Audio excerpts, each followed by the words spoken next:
وآله وأصحابه وأزواجه وأولاده وآل بيته وذريته وكافة الأنبياء والمرسلين والملائكة المقربين والأولياء والصالحين، خصوصا إلى روح الشيخ المصنع المفسر رحمه الله تعالى، وإلى أرواح مشايخنا وإلى من تسب إليهم أجمعين، على نية أن الله يرحمهم ويعلي درجاتهم في الجنة وينفعنا بأسرارهم وعلومهم وبركاتهم ونفحتهم في الدين والدنيا والآخرة. الفاتحة. أعوذ بالله من الشيطان. بسم الله الرحمن الرحيم. الحمد لله رب العالمين الرحمن مالك يوم الدين، إياك نعبد وإياك نستعين، اهدنا الصراط المستقيم صراط الذين أنعمت عليهم غير عليهم ولا. بسم الله الرحمن الرحيم. نويت التعلم والتعليم والتذكر والتذكير والنفع والانتفاع والإفادة والاستفادة والحث على التمسك بكتاب الله وسنة نبيه والدعاء إلى الهدى والدلالة على الخير ابتغاء وجه الله ومرضاته وقربه وثوابه سبحانه وتعالى. أعوذ بالله من الشيطان الرجيم. بسم الله الرحمن الرحيم. الحمد لله رب العالمين، والصلاة والسلام على أشرف المرسلين سيدنا محمد وعلى آله وصحبه أجمعين. اللهم صل على سيدنا محمد الفاتح لما أغلق والخاتم لما سبق وناصر الحق بالحق والهادي إلى صراطك المستقيم وعلى آله وصحبه حق قدره ومقداره العظيم. رب اشرح لي صدري ويسر لي أمري واحلل عقدة من لساني يفقه قولي. سبحانك لا علم لنا إلا ما علمتنا إنك أنت العليم الحكيم، ولا حول ولا قوة إلا بالله العلي العظيم. اللهم فقهنا في الدين وافتح علينا فتوح عارفين واجعل أعمالنا خالصة لوجهك الكريم. ربنا زدنا علما نافعا وارزقنا فهما صحيحا يا رب العالمين. قال الله تعالى وهو أصدق القائلين. Alhamdulillah, syukur kita kepada Allah Subhanahu wa ta'ala dengan nikmat taufik daripada Allah. Sekali lagi Allah Ta'ala beri izin kepada kita, boleh kita bersama-sama duduk di dalam satu keadaan yang boleh kita katakan keadaan itu mudah-mudahan diredai oleh Allah, iaitu keadaan seorang yang hendak mencari ilmu agama. Walaupun dengan secara mendengar dari jauh, tapi kita hati bulat-bulat nak dengar pengajaran daripada agama, maka itu satu sebab Allah Ta'ala akan memberi keberkatan dan juga sebab yang Allah Ta'ala meredha kepada kita. Syaratnya kita ikhlas kerana Allah Subhanahu wa Ta'ala. Maka alhamdulillah, pada hari ini kita bersambung lagi pengajian tafsir kita, tafsir Nurul Ihsan kita pada juzuk yang ke-30, juzuk terakhir. Kita hari ini pada muka 251 dalam juzuk yang ke-4 juzuk terakhir lah bagi kitab Tafsir Nurul Ihsan tu. Dan pada juzuk pada maknanya dalam kulit dia tu kita ada pada buah yang keempat, maka Qurannya pada juzuk yang ke-30. Kita masih lagi berada pada surah An-Naba atau dikatakan surah Amma Yatasaalun. Sekarang ni kita masih berbicara tentang keadaan hari kiamat yang Allah Subhanahu Wa Taala mencerita. Kok mana kita berkata baru ni? Allah Ta'ala berfirman, Inna yawman fasli kana miqata Yawma yunfakhu fi suri fatatuna afwaja. Allah. Tu dia. Tengok, kita duduk di hujung ayat dah tu. Fatatuna afwaja. Pada hari kiamat, hari yang disiut sangkakala oleh malaikat Israfil. Pada ketika itu, pada kali pertama, semua perkara hancur lebur semua. Tidak tinggal gapo-gapo pun lagi ketika tu. Malaikat beberapa perkara yang Allah Ta'ala mengekalkan. Termasuknya aras, kursi alam dan lain-lain. Maka Allah Subhanahu Wa Ta'ala mencelebur segala perkara. Selepas pada itulah datang pula tiup yang kedua. Kali yang kedua itulah terbangkitnya segala manusia dalam alam barzakh. Masing-masing naik cokoh hadap kepada padang mahsyar. Hadap kepada padang mahsyar. Maka Allah Ta'ala kata, fatatuna afwaja. Kamu datang berpuak-puak. Lalu tu Sayyidina Mu'adz bin Jabal, seorang sahabat Nabi radhiyallahu ta'ala anhu, dia tanya ke Nabi, ya Rasulullah, puak yang dimaksud ni, puak yang datang berpuak-puak pada hari kiamat ni, berapa? Lagu mana? Puak banyak mana puak tu? Maka Nabi SAW jawab, hei Mu'adz, mu tanya ni benda besar ni, pekerjaan yang besar. Allahu Akbar. Kerana Nabi dia lebih bimbing umat dia lagi. Lebih pada diri kita bimbing atas diri kita. Kita ni bimbing atas diri kita ni sekadar ni. Nabi bimbing atas diri kita lebih pada kita bimbing atas diri kita lagi.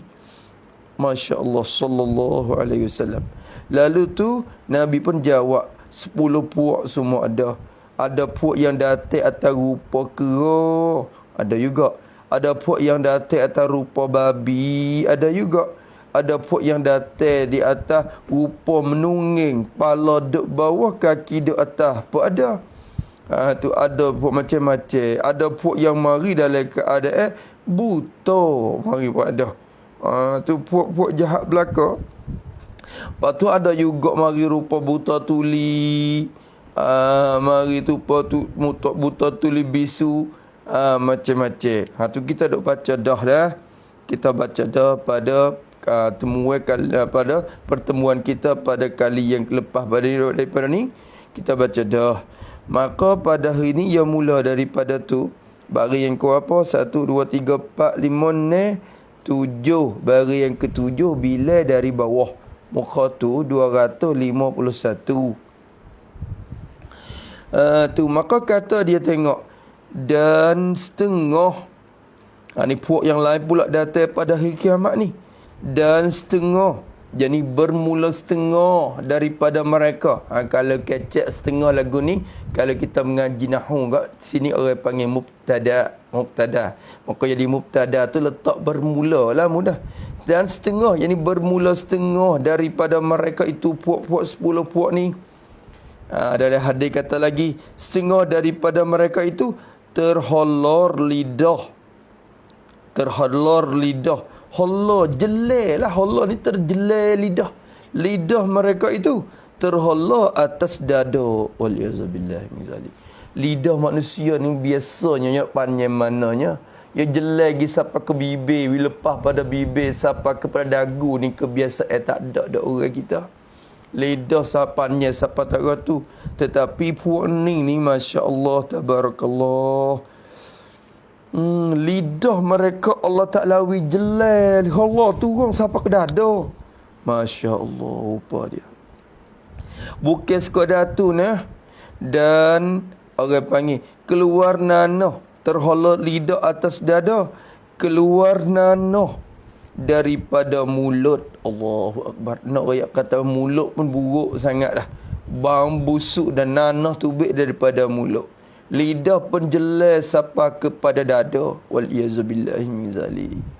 Ya Allah, kurniakanlah kami takut ke benda ni. Takut kepada benda ni.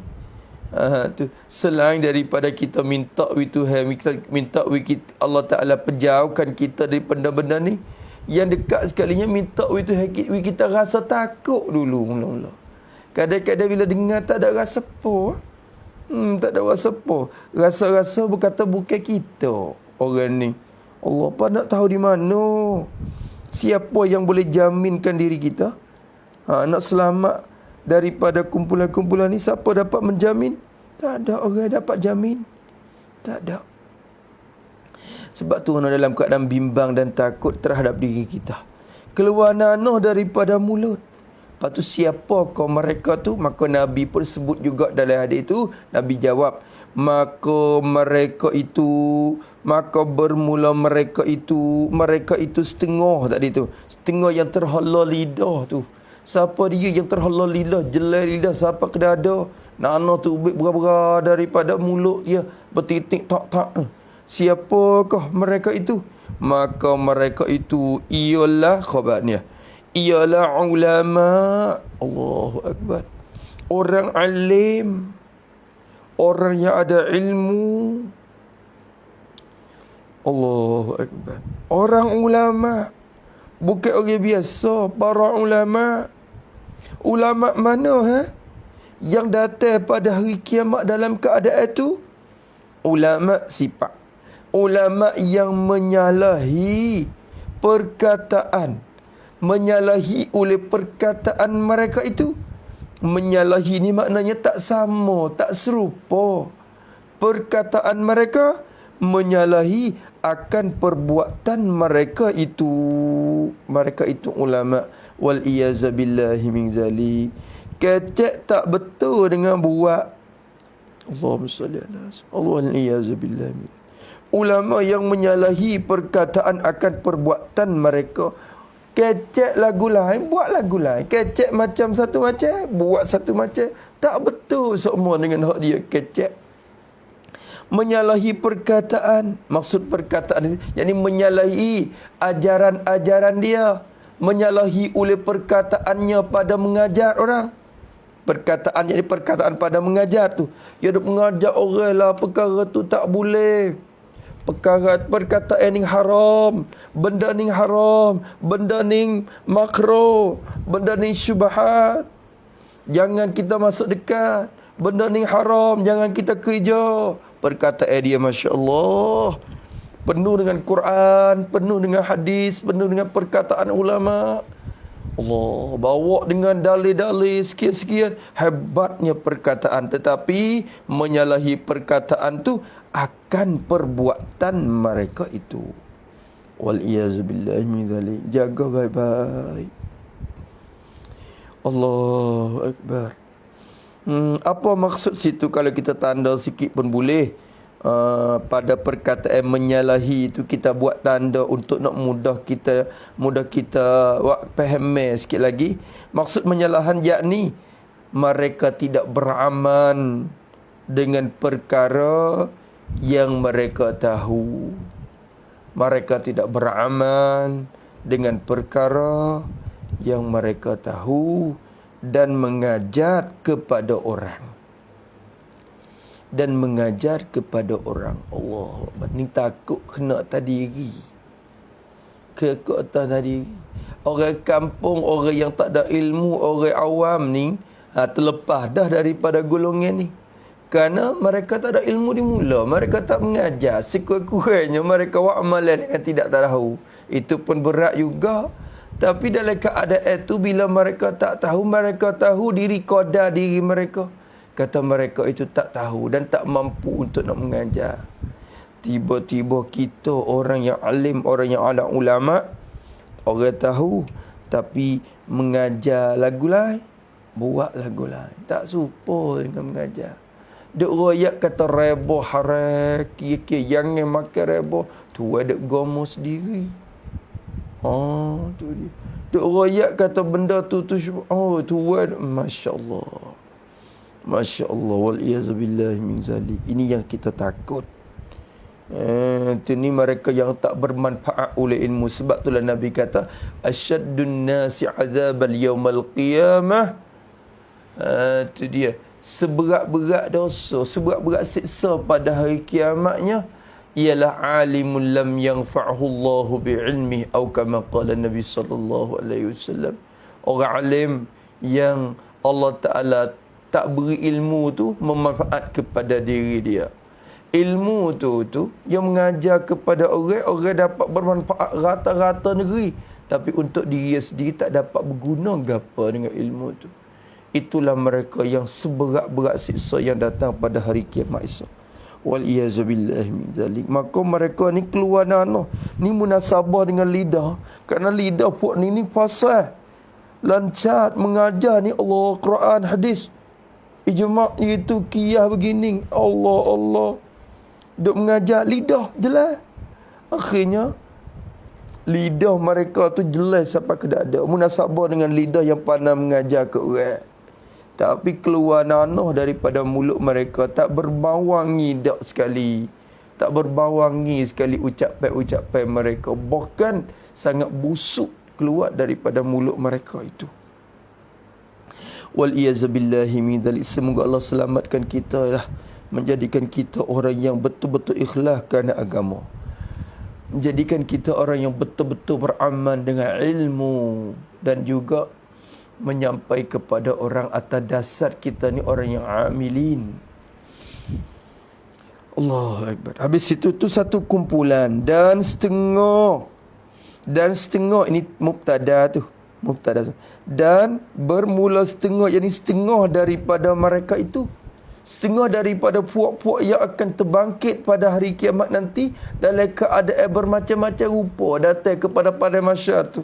Nabi ada cerita, setengah mereka terpotong dan tu barangkali gugur tu abangi terlebih tu jadi lebih citak ke. Dan tu jadi ulang dua kali tu kan. Dan setengah mereka itu terpotong, terkerat, terpotong segala tangan dan kaki. Allahu Akbar.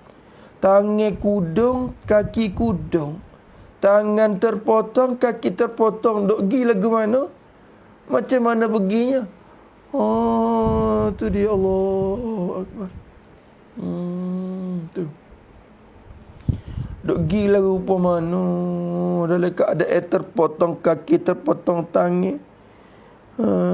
Tidak mengakak gigi itulah dengan tubuh dianya. Dalam keadaan terpotong segala tangan dan kaki. Siapakah mereka itu? Maka mereka itu setengah yang terpotong tangan kaki tadi itu. Bermula mereka itu tu siapa? Yang menyakiti jiran. Orang-orang yang menyakiti jiran dia. Menyakiti orang di tepi rumah kita. Jangan kita lupa jiran ni besar hak dia. Orang tepi rumah kita ni besar.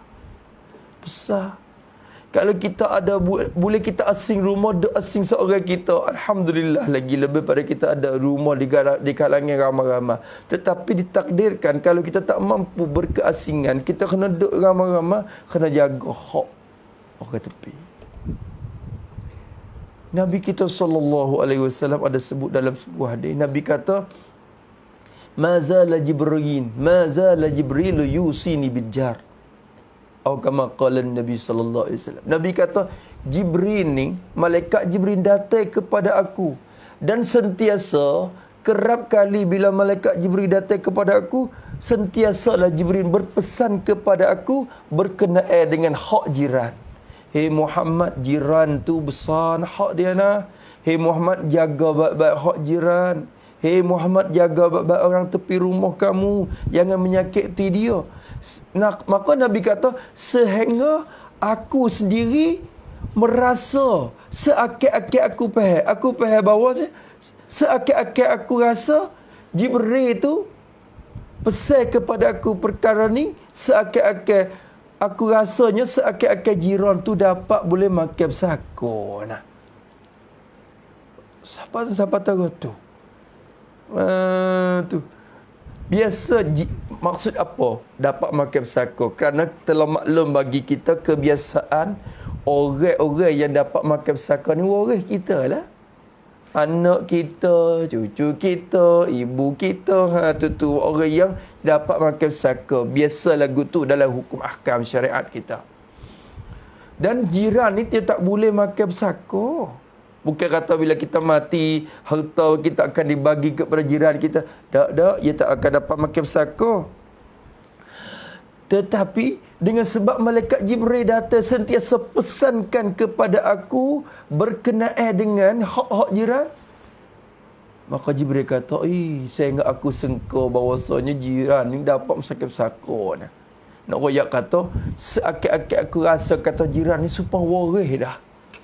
Supaya dengan ibu bapa dah. Hak dia besar sampai setara tu. Jiran tu jangan main. Jiran dia. Sebab itulah Nabi bergantungkan keimanan kita ni dengan perkara ni.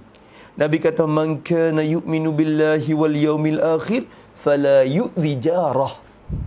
Sesiapa saja yang mengaku diri bahawa ia tu beriman dengan Allah dan mengaku diri bahawa dia tu beriman dengan hari akhirat, percaya betul-betul bangkitan hari kiamat dan balasan pada hari kiamat, orang ni jangan dia menyakiti jiran dia.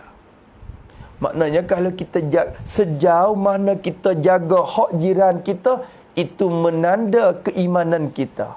Menandakan orang panggil tahap keimanan kita. Kalau kita jaga banyak, itu dia kata iman kita tinggi. Kalau kita menyakiti jiran, itu menanda kata iman kita nipis. Iman kita nipis. Maka jaga molek hak jiran tu, jangan menyakiti dia. Ni kita Allah. Sebab itulah jangan kalau kita kata jiran kita tepi rumah kita ni kita pun tak kenal nama apa. Lebih lagi orang dalam kedai-kedai, orang dalam bana-bana, kadang-kadang tepi rumah dia tak kenal. Tak kenal nama apa, tak tahu. Duk mari 2-3 tahun dah tak kenal lagi jiran dia. Allahu Akbar. Hak tu berat lagi. Tengok masa orang dulu, orang kampung dulu, ingat tak? Bulan Ramadan dulu. Lepas masa belum pada nak buka puasa tu. Allah, lewat anak cucu duk paling pergi ke rumah tu orang. Pergi buat apa? Bawa makanan untuk bagi kepada rumah di tepi. Mak cik, ni dodo. Mak cik, ni bubur. Ni ibu buat. Allah kepada mak cik. Mak cik ni, mak cik tu pun jawi nasi kerabu lagi. Allah duk gitu. Nak rayak kata orang dulu tu jaga sangat bak jiran. Lah ni senyap sunyi Senyap sunyi perkara tu. Jiran ni besar nah. Jiran tu besar. Masya Allah, tabarakallah. Maka jiran kita ni kira lagu mana? 40 buah rumah. 40 buah rumah daripada rumah kita pergi. Tu. Segala yang jihad dikatakan jiran kita semua. Jiran kita. Kalau kita kira keliling ni je lah berlaku. Keliling jiran kita. Jangan menyakiti dia. Jangan buat perkara yang menyebabkan dia tu rasa sakit hati. Terasa hati yang ni. Sebab tu besar. Besar benda ni nah. Tu jaga ni Allah. Duk caci maki semua. Akhir-akhir awak pagar sekat. Rumah dekat awak pagar sekat. Sebab apa? Sebab apa? Berkelahi lama dah. Sampai kepada anak cucu pun duk pesan memesan lagi untuk jangan bertegur dengan rumah tu. Rumah tu seteru kita. Sampai ke anak cucu berpesan memesan lagu tu. Masya Allah. Tu teruk jiran tu.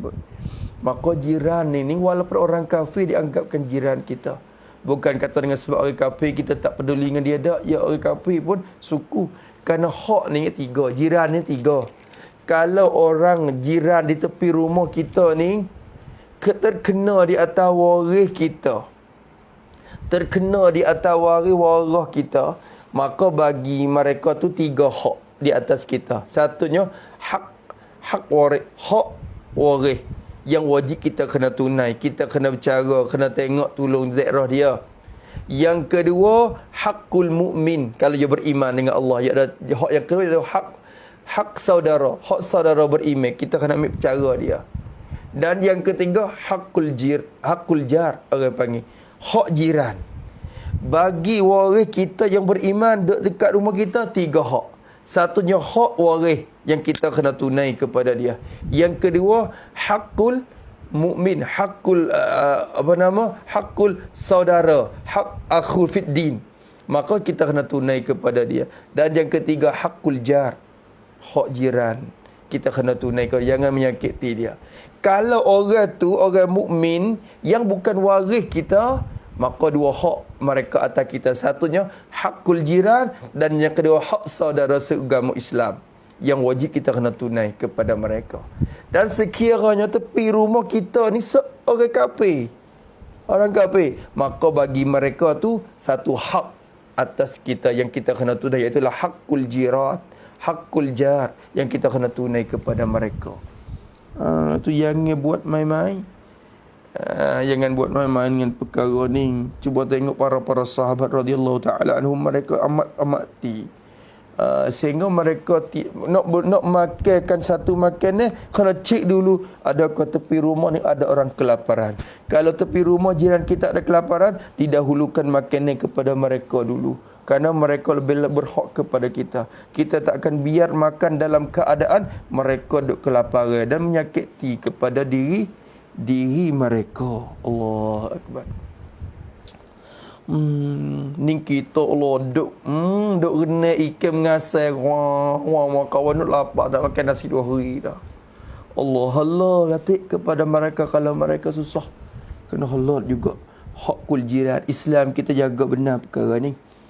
Maka mereka yang menyakiti jiran pada hari kiamat esok akan terpotong tangan kaki. Itulah tak halal tu.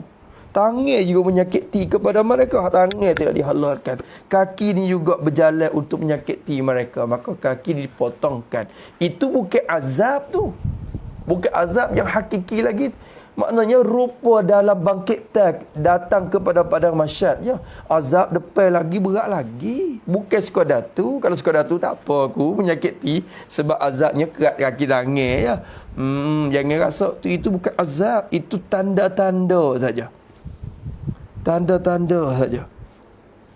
Allahu Akbar ya Rabb. Tu dia. Sebab tu orang tua dulu katakan, wak macam mana ayam kita seekor, bila kita gula ni, bila kita gula, kita buat lauk. Ayam seekor buat macam mana nak bui makan setahun. Orang bersekai, orang tua-tua dulu, wak menanya kepada anak cucu dia, "Hei, ayam seekor ni buat macam mana nak makan setahun?" Anak cucu ni, cucu seorang ni kata, "Kita simpan lah peti sejuk lah tu. Kita jangan makan. Kita simpan lah peti sejuk tu. Taruh bagi lama, setahun pun tak apa lagi. Makan sikit je sehari. We cukup, we kerak 300 lebih. 360 potong. Makan satu-satu." Tok kata bukan. Tak betul lagu tu. Tu. Anak seorang ni lagi kata, kita masak, kita buat kering lah jemur. Kita rebus kering, jemur kering. Akhirnya kita boleh tahu makan lama. Tak betul. Akhirnya Tok menjawab. Tok kata cara kita nak makan ikan seekor, itu ayam kita seekor, kita nak makan setahun ni, boleh makan kenyang sepanjang tahun. Caranya kita gula dan kita bagi kepada jiran kita semangkuk-semangkuk. Kita makan kepada kita dan kita bagi kepada jiran kita juga sama. Semua mereka tu dapat habuan daripada lauk nasi kita, lauk ayam kita. Tu. Maka hari ni kita makan, esok mereka tu sembelih ayam pula. Bila mereka sembelih ayam, dia akan bagi balik kepada kita. Dan tak akan jiran kita akan sembelih bersama belaka ada satu hari. Mereka bergili-gili. Hari ni mereka tu, orang tu sembelih, mereka akan bagi kepada kita. Lusa lagi mereka tu sembelih, mereka akan bagi kepada kita. Dengan sebab kita bagi kepada mereka. Tu orang panggil cara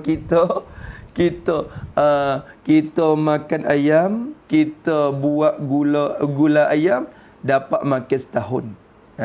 Tu cara orang tua ajar tu lagu tu dah. Masya Allah. Habis itu, dan setengah. Ni lagi pula ni. Dan setengah. Bermula setengah daripada mereka itu. Mereka yang 10 puak itulah. Yang datang pada hari kiamat itulah. Bermula setengah mereka itu. Disolah. Di atas. Solah ni apa? Disolah yakni dipocok dengan kayu. Tu. Dari dubur sampai ke perut. Pocok dengan kayu kot lubai punggung, temuh di perut. Tu solah orang panggil. Tu. Dan setengahnya disolah di atas pokok tamar. Wal iyazabillahi min zalik. Rupa-rupa disolok, dipocok di atas pokok tamar. Pokok tamar tu daripada neraka. Pokok tamar daripada api neraka. Ada juga. Macam-macam lah Allah. Apa saja pun bila sebut kata neraka ni, tak sedap belaka dah. Ayat daripada api neraka. Sedap tak? Tak nak. Walaupun ayat dari api neraka. Pohon kayu, wadi, carok dalam neraka. Carok ni bunyi tu macam sejuk, sedap. Tapi sebut kata neraka tak sedap seperti tu. Carok dalam neraka. Ulama kata wadi ada wadi, kan? Satu wadi dalam neraka. Ada buah tu dalam neraka. Ada makanan tu dalam neraka. Allah, asalkan perkara tu ada dalam neraka, tidak sedap semua. Maka ini pokok tamat daripada api neraka. Dipocok, disolahkan mereka itu. Wal iyazubillahi min zalik. Maka siapakah mereka itu? Maka baginda menjawab, maka mereka itu bermula mereka itu setengah yang disolah tadi tu. Mereka itu ialah orang yang tu khabar tu nah. Mereka itu ialah orang yang mereka yang bawa fitnah kepada sultan. Bawa fitnah kepada sultan. Allah, bawa fitnah kepada sultan. Sultan ni raja lah. Raja. Ataupun kalau sekarang ni tidak ada raja pun, pemimpin-pemimpin. Ketua-ketua. Tu maksud pada makna tu. Bawa fitnah kepada sultan atau ketua-ketua atau pemimpin-pemimpin. Apakah maksud dengan bawa fitnah kepada sultan? Maka perlulah kita tanda. Maka mesti kita kena tanda lah situ. Tanda pada bawa fitnah tu, yakni, tulis situ, yakni mereka yang mengadu hal orang lain. Mereka yang mengadu hal orang lain kepada sultan. Mengadu hal orang lain kepada sultan. Maka jadi sebab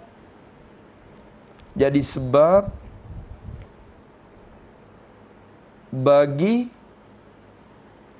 mengzalim oleh sultan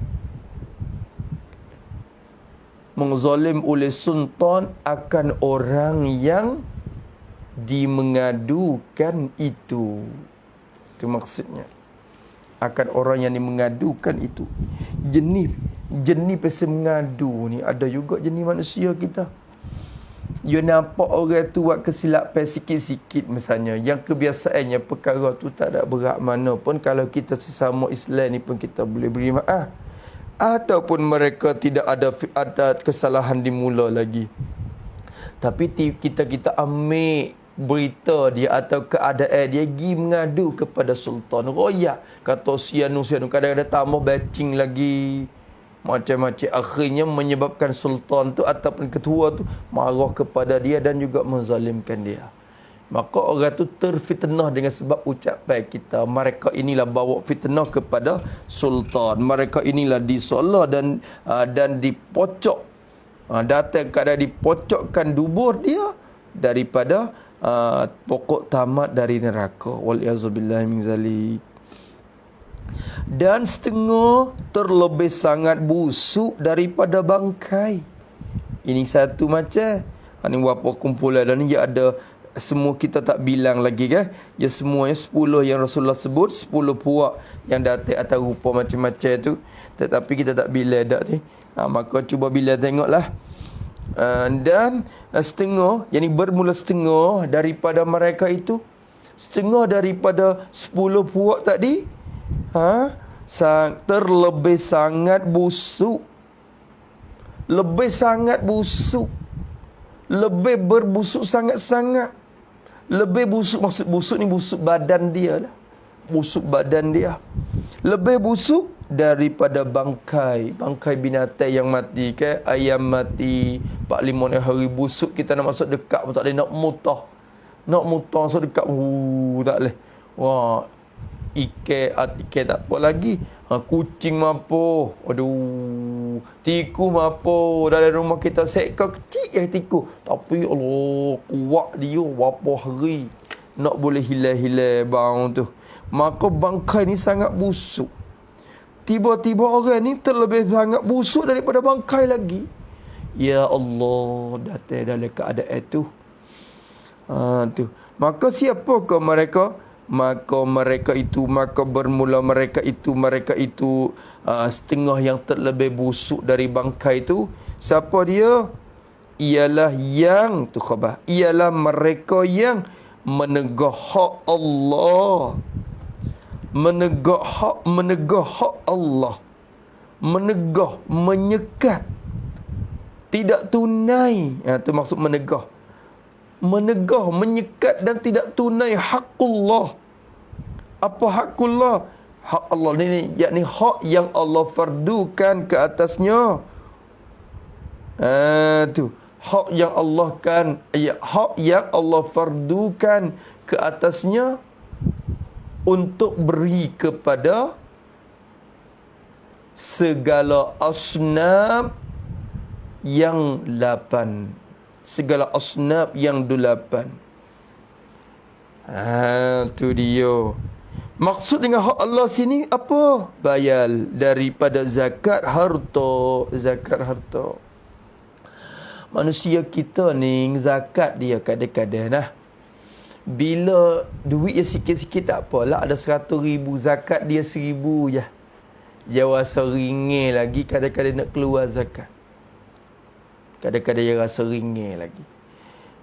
Tapi kalau dengan sebab harta dia banyak, maka menyebabkan zakat dia pun banyak. Kalau zakat dia sampai ke 300, 1,000, masalah zakat dia saja tu 1,000.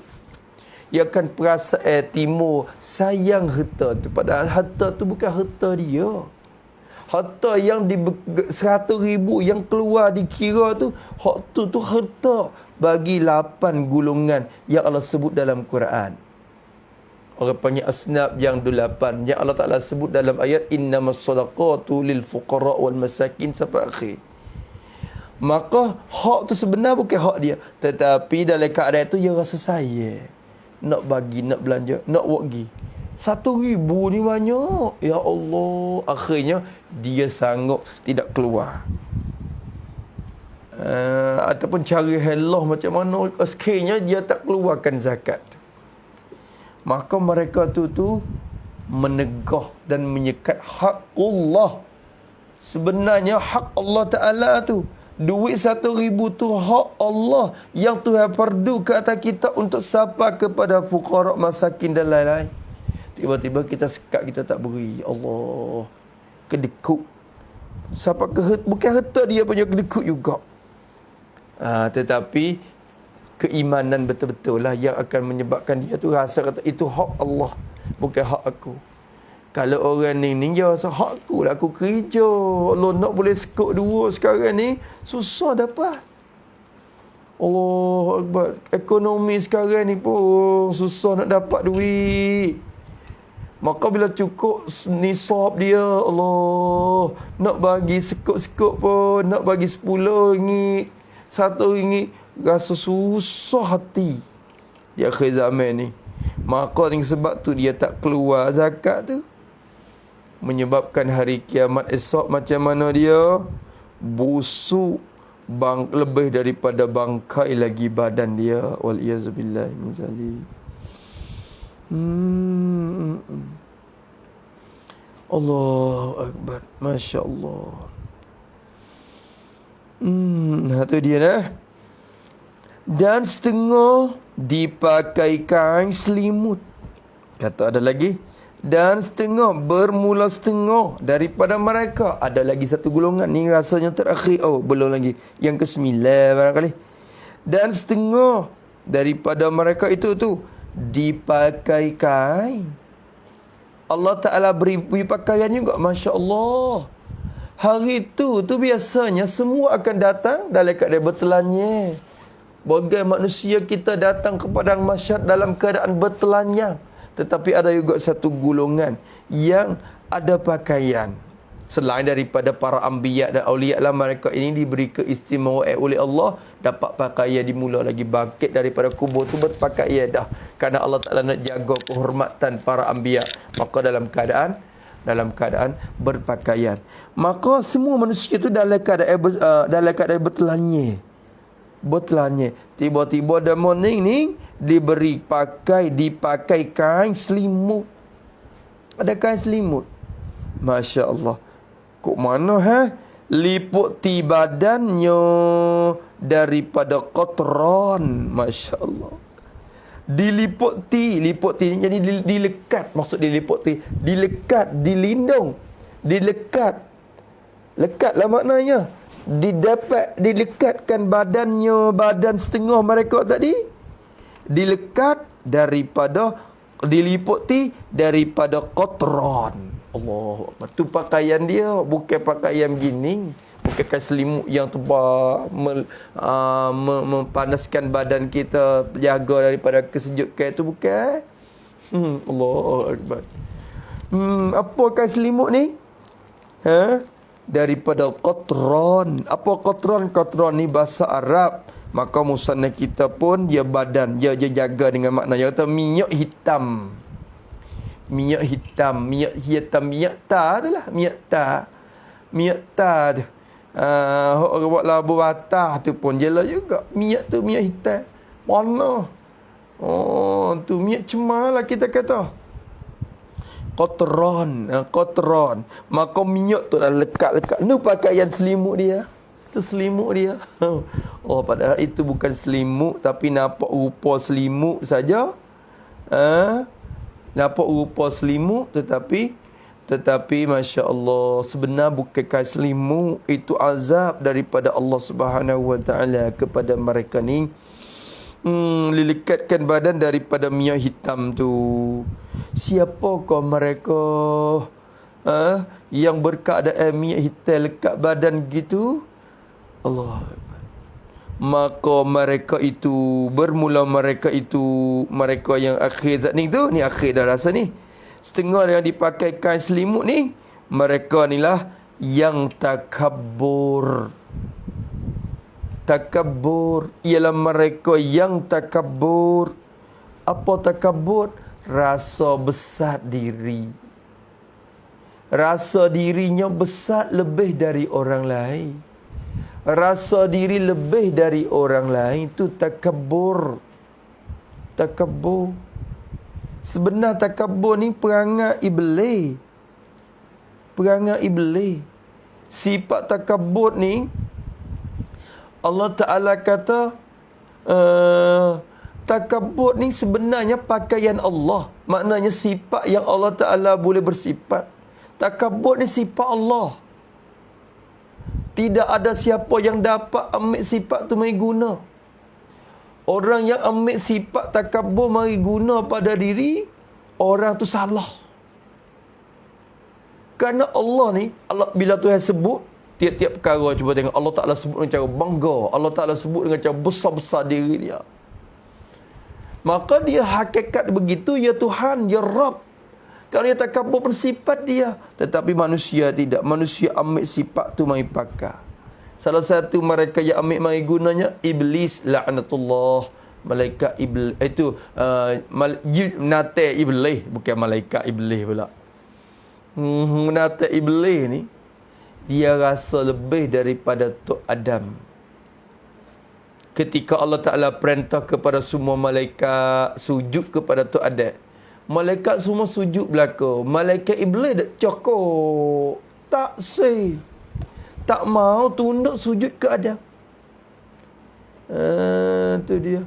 Maka Allah Ta'ala tanya, wahai iblis, kenapa kamu tidak mau sanggup sujud kepada Adam yang aku ni mengadakan dia biyadai.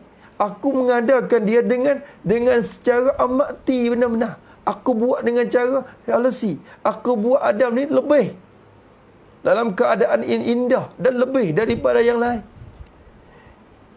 Tu nak kata inayah Allah dan peliharaan Allah tu besar bila Allah Ta'ala jaga Nabi Adam. Lalu tu malaikat itu iblis kata apa dia atas Allah, ana khairum minhu, aku lebih baik daripada dia. Iblis kata, aku lebih baik daripada dia. Sebab apa boleh kata aku lebih baik? Khalaqtani min narin wa khalaqtahu min tin.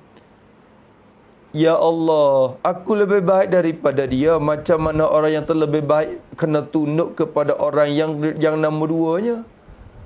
Orang yang nombor satu dia tak boleh rendah pada yang nombor dua. Khalaqtani min nar, engkau menjadikan aku daripada api. Wa khalaqtahu min tin, padahal engkau jadikan dia daripada tanah. Api lebih baik dari tanah. Maka itu tanda kebesaran diri. Orang panggil sombong diri. Jangan sama sekali kita rasa diri lebih daripada orang lain. Jangan. Tengok Nabi kita ajar. Bila kita tengok orang tua, kita kena ingat, Masya Allah, orang tua ni mereka lebih kenal Islam belum pada kita. Mereka ni, dia ni lebih berjumpa kepada orang yang hebat-hebat sebelum daripada kita. Mereka ni amalan lebih daripada kita. Mereka lebih dahulu sujud kepada Allah lebih daripada kita. Tu tilik lebih tak? Jangan menghina orang tua ni terasa lebih, tak boleh. Bila tilik kepada budak pula, bila tilik kepada orang kanak-kanak, Masya Allah, kanak-kanak ni dia lebih daripada kita. Kerana aku ni umur banyak pun, mereka tu masih kecil lagi. Maksiat dengan Allah tu tidak ada lagi ataupun kurang lagi. Maka lebih dia daripada aku. Masya Allah. Itu cara Nabi kita ajar. Maka semuanya jangan kita pandai lebih dari diri kita daripada orang lain. Jangan. Ni tak ada rasa lebih mari. Bila ada kaya sikit rasa lebih. Lagu mana? Kalau nak pergi beli barang kak, nak duduk lebih dulu, nak dapat dulu. Tak mau masuk queue tu. Bagi kita dulu kita gaduh ni. Oh, mari dengan kereta, dengan barang lebih. Rasa lebih pada orang lain. Nak ke dia dulu masalah. Dengan pangkat kekayaan dia. Maka itu sebenarnya perangai iblis. Yang turut diwarisi oleh mereka yang binasa sebelum kita, Firaun lah dan sebagainya. Mereka ni pun binasa dengan sebab ketakaburan mereka, kesombongan mereka itu. Tu mereka ni Masya Allah. Tu dapat mereka yang takabur, besar diri, sombong. Ialah tu takabur tu Arab, sombong tu Melayu. Sombong ni lebih ingat rasa diri lebih daripada orang lain. Rasa sombong, rasa diri itu lebih daripada orang lain. Dulunya dia dengan aku dulunya makan tidur sekali je, kerja sekali je. Sekarang ni naik pangkat sikit, mula tak jeling tengok dah. Rasa lebih daripada orang lain.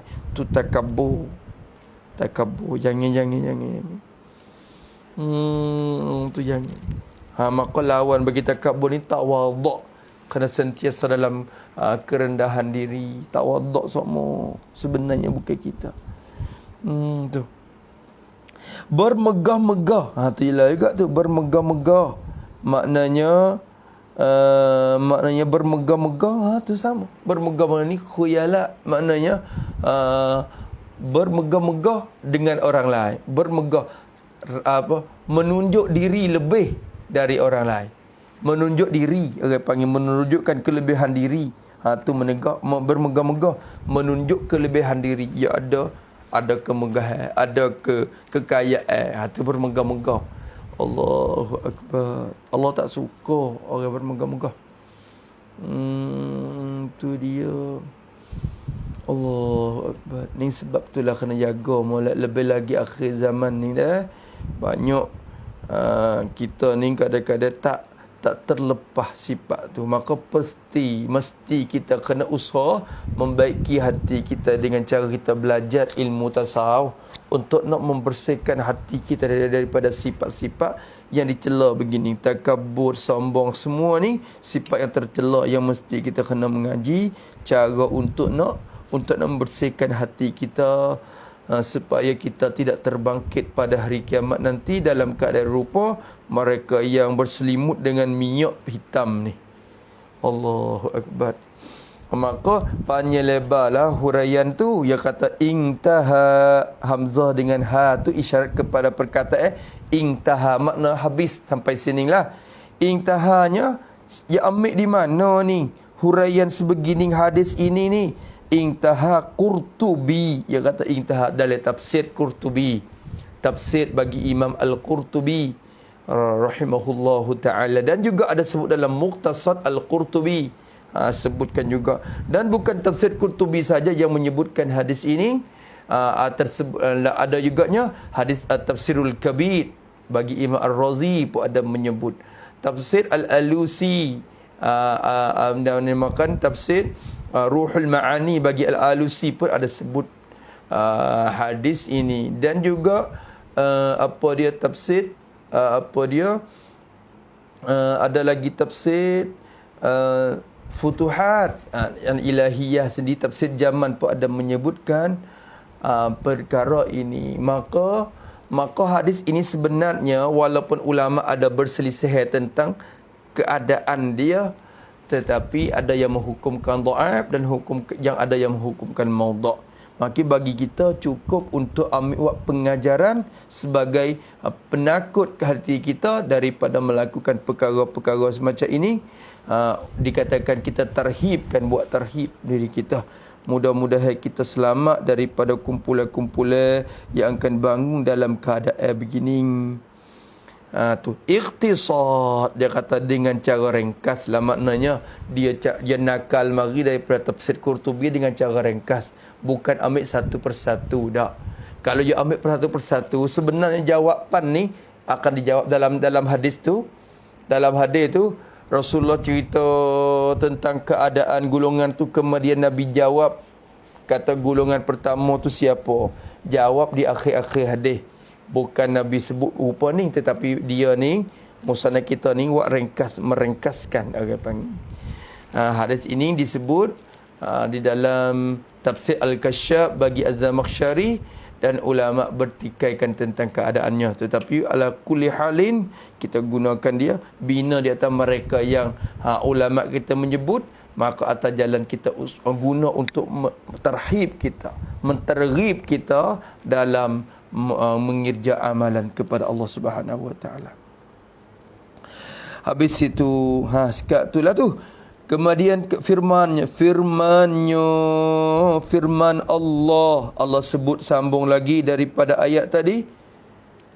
Firman-Nya, hari itu, yakni pada hari itu, yakni hari kiamat tu, wa futihatis samaa'u fakanat abwaba wa futihatis samaa'u fakanat abwaba.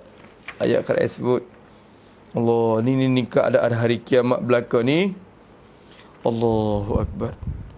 Maka Allah Ta'ala menyebut dalam Quran, firman-Nya, pada hari itu wa futihatis sama', dan dibuka langit, dan dibuka langit, dan dibukakan langit.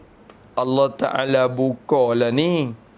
Dia kata dibuka, siapa lagi yang membuka? Allah. Maka hazafa'in itu kata kerana dia maklum dah perkara ni.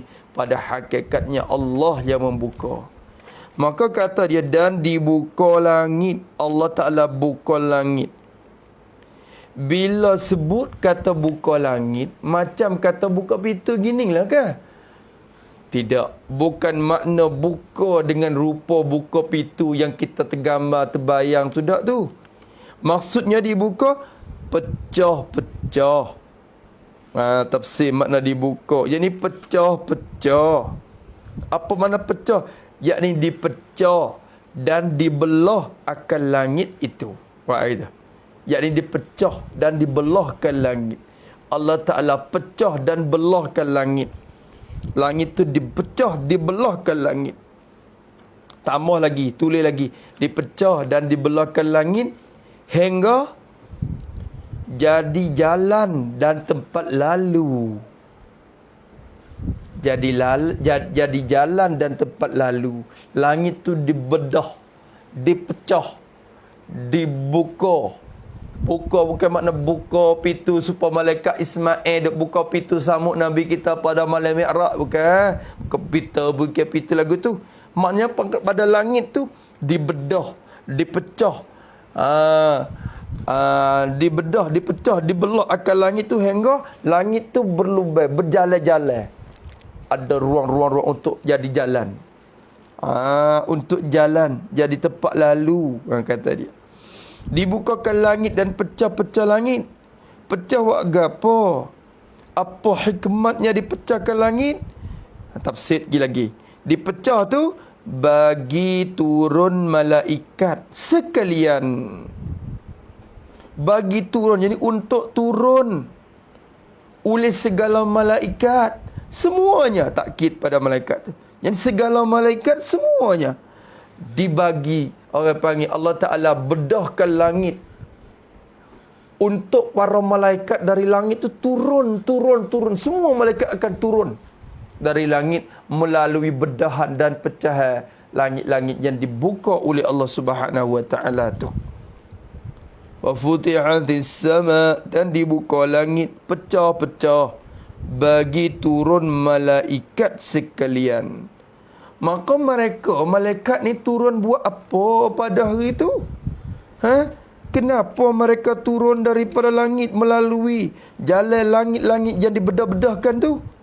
Mengeliling. Tadi kata. Mengeliling. Mengeliling apa mengeliling? Jadi melikongi. Yani oleh malaikat itu. Melikongi dan mengeliling malaikat dengan segala pihak bumi. Malaikat turun mari, likung bumi semua. Segala pihak bumi. Yang ni segala penjuru, segala bucu-bucu bumi. Bucu bumi semua ni malaikat turun mari likung bih. Pada hari tu, Allahu Akbar. Nak lari ke mana hari tu? Ada ke jalan nak lari daripada siksaan? Tidak. Semua akan dihalau ke padang mahsyar. Malaikat akan halau kita. Kalau kita nak lari ke kawasan ni, tak ada, malaikat nak tunggu semua. Maknanya macam kita kata kita jaga, kita pelihara kambing, kita pelihara kambing. Maka akhirnya kita arah-arah anak kita semua, kita suruh anak kita, cucu kita turun, kita nak halau kambing kepada rumah ni. Sekarang ni jaga pelihara kambing di bukit. Maka nak halau kambing. Maka kita letak anak kita di situ, sini, keliling kambing tu sehingga kambing tak boleh lari ke sana sini. Akan berjalan, berderu, tuju ke tempat yang kita qasad, yang kita nak. Rupa tu. Maka pada hari itu dibedahkan langit, futihatis sama. Pecah sini yang ni bedah. Jangan gambar kata buka gini lah nah. Bukan buka gini, ulama menyebut bukan maksud buka yang kita ma'ruf tu. Ulama tafsir menyebutkan begitu. Maka Allah Ta'ala belah langit sehingga jadi jalan-jalan untuk puak-puak malaikat turun. Malaikat turun ni mengeliling, melikungi dengan segala pihak bumi, segala bucu-bucu penjuru bumi, atrafil ard, semua dilikung oleh para malaikat. Wak gapo puk malaikat turun? Halau manusia, menghalau, jadi oleh malaikat itu, menghalau oleh para malaikat. Hamak malaikat, hamak, halau, hamak manusia, akan manusia ramah-ramah tu yang dibangkitkan tu, semenjak daripada awan-awan Nabi Adam sampai ke manusia terakhir daripada umat Muhammad sallallahu alaihi wasallam, akan dibangkit dan dihalau manusia, dihalau kepada mahsyar, yang tempat himpun. Masya Allah, ingat gambar dah pada hari itu dah. Allahu Akbar. Kita duk tawah di Baitullah bila manusia ramai-ramai berdiri berdesak-desak begitu, kita pun nak nyawa, tak nak lepas. Orang ramai-ramai begitu. Apakah cuba kau bayangkan, tengok khayalan, tengok keadaan pada hari itu. Orang yang mula-mula daripada umat Muhammad, orang yang terakhir daripada umat Muhammad sampai kepada orang yang pertama daripada masa Nabi Adam alaihissalam. Allahu Akbar. Dihalau oleh malaikat yang turun mari langit, pakat halau manusia kepada mahsyar. Mahsyar ni tempat himpun. Tempat himpun. Maka orang Melayu kita kecek padang mahsyar. Padang mahsyar ni padang dah lah, tempat himpun dah. Tempat himpun. Padang mahsyar, padang mahsyar. Maka padang mahsyar tu satu padang yang dicipta oleh Allah Subhanahu Wa Taala, bukanlah daripada tanah bagi dunia ni, tak. Bumi baru. Pada hari itu bumi baru. Bukan bumi yang asal yang kita jijak ni dah. Bumi lain dah. Bumi akhirat dah tu. Bukan bumi dunia ni dah. Bumi yang Allah Ta'ala mencipta. Maka sehingga daripada hikmatnya dihimpunkan manusia pada padang Arafah pada hari yang ke-9 untuk wukuf di padang Arafah penuh tu, untuk kita menggambarkan keadaan kita berada pada padang mahsyar esok hari. Macam mana kita nak duduk ramai-ramai lagu ni, keadaan yang kita. Tu Allahu Akbar. Tu. Maka sekalian malaikat, kalau gitu persoalan kita tanya, hei, pada hari tu malaikat ni turun mari, malaikat tak mati ke gano? Malaikat tak mati ke gano? Boleh mari dah halau kita lagi, kita baru saja dibangkit dari kubur kita. Malaikat mari dulu dah, mari dah halau dulu lagi. Mereka ni tak mati ke gano? Jawabnya musana kita jawab yang berdasar dengan beberapa tafsir daripada tafsir ulama. Mereka sekalian tu dia. Maka sekalian malaikat itu, maka bermula sekalian malaikat itu, malaikat yang turun mari dari langit tu, malaikat itu mati. Semuanya mati, ini telah mati. Sudah mati mereka itu. Malaikat semua sudah mati. Bila mati? Mati dengan tiup, dengan sebab ditiup sangkakala yang pertama. Teka Israfil meniup sangkakala kali pertama, ketika tu semua celebur. Manusia mati, semua akan binasa semua. Sampai hatta malaikat sendiri pun akan dimatikan oleh Allah SWT dengan tiupan sangkakala tu. Dahsyatnya, kuatnya, malaikat mati semua. Malaikat mati belaka. Maka malaikat semua mati belaka dah. Jibril alaihissalam, Mikail, Israfil tak buat Israfil terakhir sekali, dia mati juga. Dia mati juga selepas dia siup semua mati, dia akan mati yang terakhir. Maka lepas pada mati semua tu, dan hidup jadi dan dihidup akan mereka itu oleh Allah. Dihidup akan mereka oleh Allah. Allah Ta'ala menghidup mereka semula antara dua sangkakala, antara dua kali tiup sangkakala. Itu apa makna dua sangkakala? yakni mereka hidup sebelum tiup kali yang kedua. Itu. Yakni mereka hidup sebelum tiup kali yang kedua. Sebelum pada Israfil tiup kali yang kedua, Allah Ta'ala menghidupkan mereka mari. Jadi mereka hidup sebelum pada kita hidup lagi. Tujuan apakah dihidupkan mereka itu sebelum pada kita? Tujuannya Allah akan turun mereka mengawal dan menjaga, meliputi, melikungi segala bucu bumi yang kita bangkit tu. Sehingga manusia tak dapat lari dah dan dihalaukan kita ke padang mahsyar. Macam mana dihalaukan binatang kepada ladang, macam itulah dihalaukan kita ke padang mahsyar untuk berkumpul di sana. Sebab tu keadaan masa tu orang panggil Yaumun Nashri. Itulah sangat susah juga pada hari itu. Hatta ada sebut dalam beberapa warid, ada warid menyebut segala nabi-nabi lain pun bimbang diri. Nabi Adam dibangkit daripada kubur tu nafsi. Walaupun dia nabi tetapi dia bimbang diri. Takut diri dia tidak ada dapat kelepasan pada hari ini. Nabi Adam pun takut dia tak selamat. Nabi Adam kata, nafsi, nafsi, ya Allah. Jagakanlah aku, diriku. Macam mana diriku. Begitulah keadaan Nabi-Nabi lah. Idris, Nuh, Saleh, semua akan bangkit daripada kubur dalam keadaan berbimbang diri masing-masing. La ilaha, ya Allah, diriku macam mana selamat tak? Jadi Allah selamatkanlah. Salimni. Nafsi, salimni. Dia bangun dari kubur masing-masing. Ulama kata sehingga malaikat kecuali Nabi kita sallallahu alaihi wasallam. Malaikat Nabi kita Muhammad je. Kok mana? Nabi Muhammad kita seorang saja yang setelah dibangkit Nabi tak bimbang diri dia. Yang Nabi bimbangnya pertama kali umat dia. Sebab itulah Nabi bangkit daripada kubur dalam keadaan mulut dia, ummati, ya Allah selamatkanlah umatku. Ya Allah selamatkan umatku, ya Allah. Tidak bimbang walaupun diri dia sendiri. Lebih utama umat dia lagi, belum pada diri dia sendiri. Bila Nabi mengutamakan kita lebih daripada diri dia, maka sebab apakah kenapa kita tidak boleh melebihkan Nabi lebih dari diri kita juga?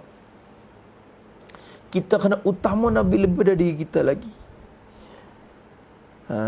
Tu. Apa yang kita nak, tanya dulu Nabi nak ke tak benda tu. Kalau Nabi nak, kita utama hak Nabi nak, walaupun diri kita tak nak. Kita utama hak Nabi dulu. Mudah-mudahan kita pun dapat dalam bersama Nabi dalam syafaat Nabi Muhammad sallallahu alaihi wasallam. Habis itu pada hari kiamat, wa futihatis sama, dan dibukakan langit. Allah Taala buka langit.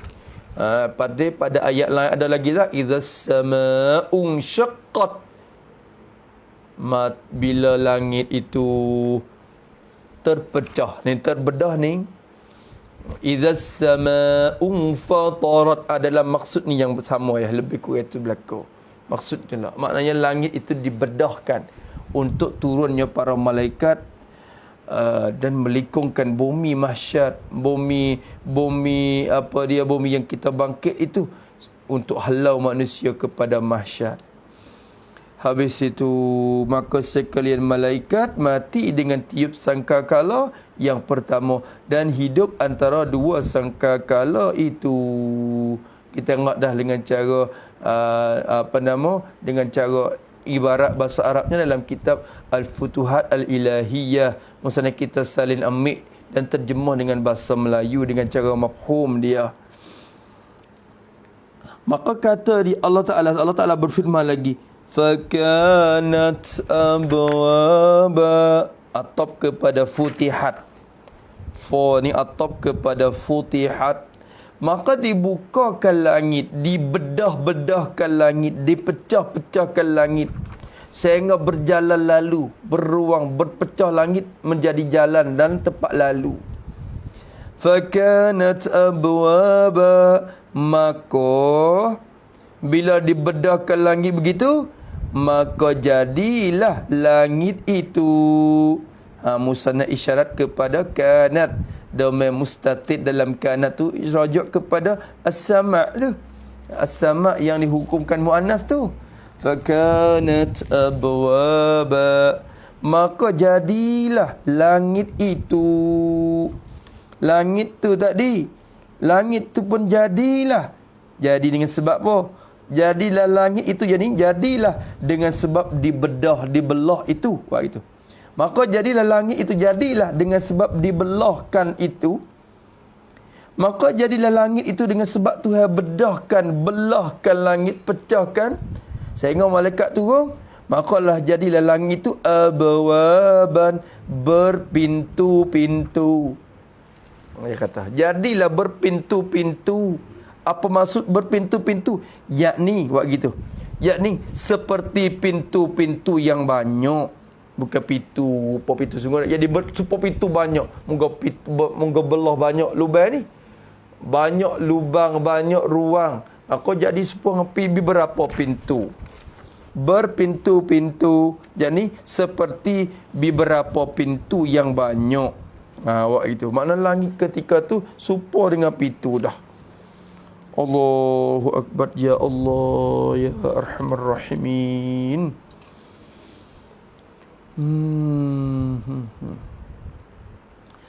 Allahu Akbar. Tu tengok keadaan pada masa tu dah. Sangat dahsyatnya keadaan pada masa tu. Sehingga kita patutlah kita kena insaf diri dah ni.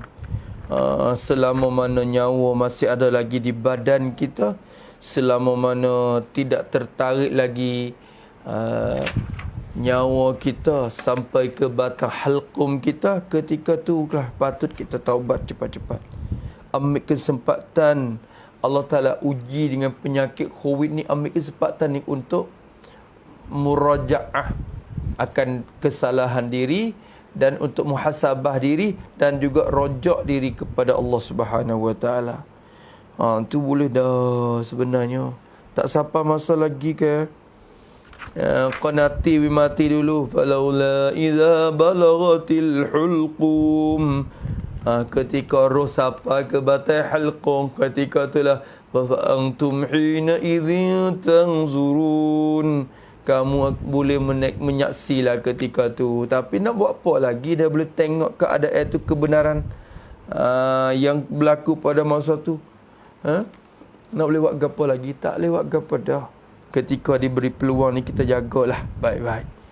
InsyaAllah ta'ala. Maka masa kita tu dah, masa kita ni sikit-sikit lah kita ambil sejai-sejai. Jadilah sejai lebih-lebih tiap-tiap hari insyaAllah. Sikit demi sikit, sehingga habis jugalah juzuk yang ke-30 ni insya-Allah kita habis juga. Maka patut kita kaji juzuk 30 ni, kita kaji kerana kita sentiasa dalam keadaan bertepuh dengan dia. Ya kena jumpa ayat lazim ni kita mesti dah. Lebih lagi kita guna baca pada semaya kita gapo, kadang-kadang kita tak tahu makna dia, tak tahu murad dia. Maka patutlah kita ambil masa kita untuk kaji semula tentang ayat-ayat Quran yang disampaikan oleh Allah kepada kita ni. InsyaAllah kita sambung lagi dah pada ayat wasuyiratil jibal. Allah, ketika tu bukit pun jadi hati lebur dah. Wasuyiratil jibalu fakanat saraba. Inna jahannama kanat mirsada littaghina ma'aba. Kalau kita ngapa lagi hati. Molek sikit-sikit. Tiap-tiap kali kita mengaji, kita ngapa seayat dua ayat ya. Satu hari seayat dua ayat, akhirnya ingat juga. Surah ni sangat menariklah bagi kita ni. Lebih lagi bagi saya sangat menariklah. Maksud dia daripada ayat Quran, makna dianya, dan juga cara atur ayat pun jadi masuk dengan cara balarah sajaknya, masya-Allah. Allah Subhanahu Wa Taala guna, orang panggil. Cara uslub dia tu sangat mubalarah. Kemudian kita sambung lagi pada ayat wasuyiratil jiban. Semoga Allah Ta'ala memberi kesihatan kepada kita bersama sehingga kita dapat lagi hidup dalam ketaatan kepada Allah, meluaskan rezeki kita dengan rezeki yang halal dan berkat, dan juga semoga Allah Ta'ala matikan kita ni dalam husnul khatimah dan dibangkitkan hari kiamat dalam keadaan dapat syafaat daripada Nabi dan Al-Quran, insya-Allah. A'udzu billahi minasyaitonir rajim. Bismillahirrahmanirrahim. Alhamdulillahirabbil alamin, wassalatu wassalamu ala asyrafil mursalin wa ala alihi washabbihi ajma'in. Allahumma inna na'udzubika min ilmin la yanfa'u qalbin la yakhsha wa 'amalin la yurfa'u wa du'a'in la yustajab. Nas'aluka 'uluman nafi'a wa rizqan thayyiban wa 'amalan mutaqabbala. Rabbana atina fid dunya hasanah wa fil akhirati hasanah wa qina 'adzabannar. Wa sallallahu ala sayyidina Muhammad wa ala alihi washabbihi wasallam. Alhamdulillahirabbil alamin.